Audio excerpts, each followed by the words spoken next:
Hello. Hello to my friends who are watching this. I kind of have some ideas about the concept. Sorry, okay. Sorry. I have some ideas about the concept of purity that I just kind of want to talk about. And I just like talking about this kind of stuff uh, in like a more serious way than I would just like thinking it to myself, if that makes any sense. I don't know. I guess I just like talking like I'm teaching people because it's fun to me.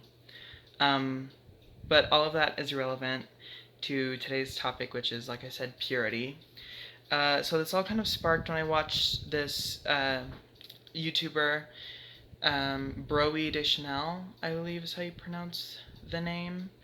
They made like a really cool video essay on like abject horror in media and how that correlates with women in horror specifically. And the video is really great. Go watch it. But they kind of said something about the concept of purity surrounding a woman, that you know I don't remember how exactly they phrased it, but they came to the conclusion that there was never a point where there was anything pure. The the world has always had problems, like people trying to get back to a more pure state or upholding uh, a purity complex are just upholding a construct they made themselves. And that got me thinking, yeah, the earth has never not had problems. There's just been more problems as the time has passed, and, as more and more ideas and more and more religions and things like that have been introduced in, society throughout the years. So, if anything, the world is getting less and less pure, which kind of, it makes sense as to why more and more people are holding on to like a purity construct, because this world is just so impure that it's a little outlandish, just kind of truly realizing how like insane the world is. But um to the extent that some people go about like upholding purity specifically in certain religions is also equally, it's as equally as impure as the world is today. And I don't think they realize that. And if they do realize that, then that probably just adds more and more to like the purity complex that they have of just wanting to like be untouched by sin, whatever. Um, which is really interesting to study. And this is not religious bashing. I'm just saying like, uh, there's like, I don't know, like a pastor or whatever, who does something bad and then just thinks he can pray it all away. That's kind of who I'm talking about here. Or like just anyone really who's like kind of holds a holier than thou attitude because they remain a sense of purity, when that sense of purity really only matters to them.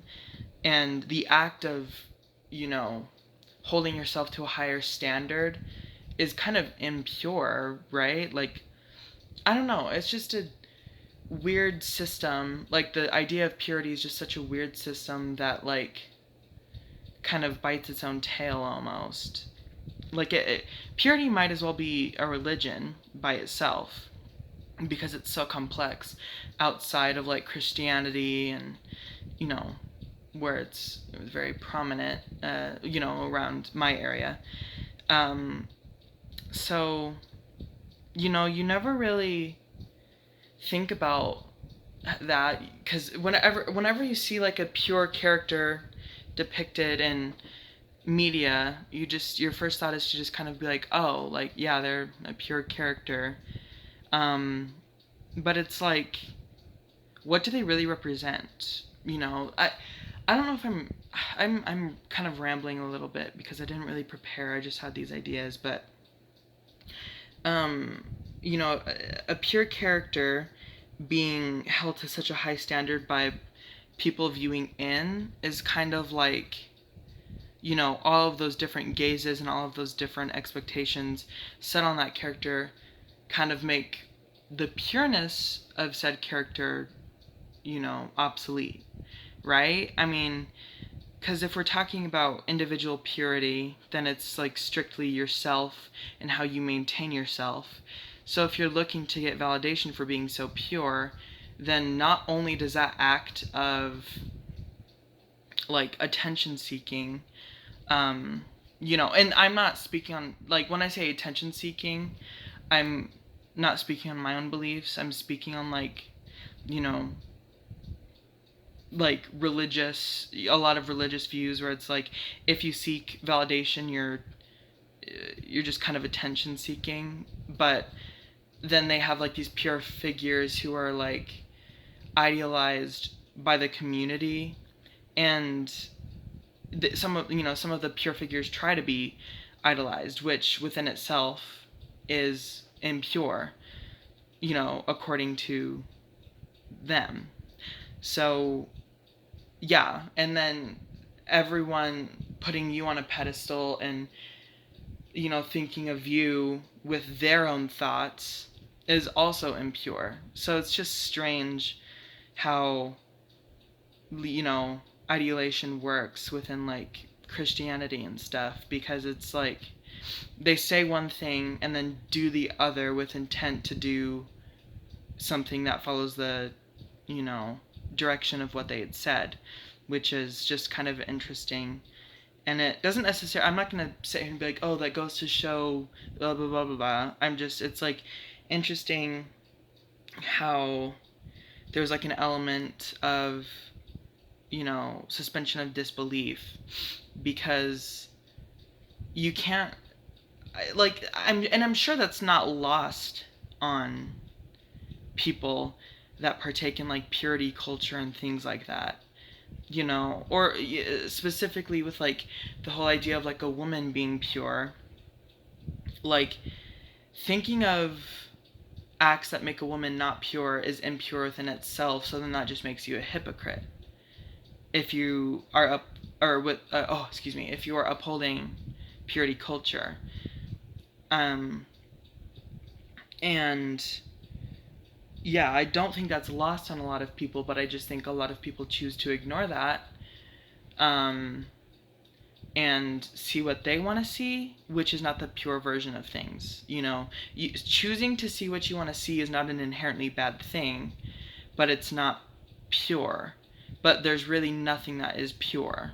You can be like, sure, pure of heart or whatever, but that doesn't mean anything really, because I think true like pureness is unattainable with how it's described in like religious media and things like that, and it's not something to strive for because you simply cannot obtain it. And then that creates a whole nother problem of young people and that partake in religion that bend backwards to be this version of themselves that really can't become, that really can't come into existence. Obviously, you can take time to become your highest self, and you can really work to become the best version of yourself that you can, and I feel like that you should do that.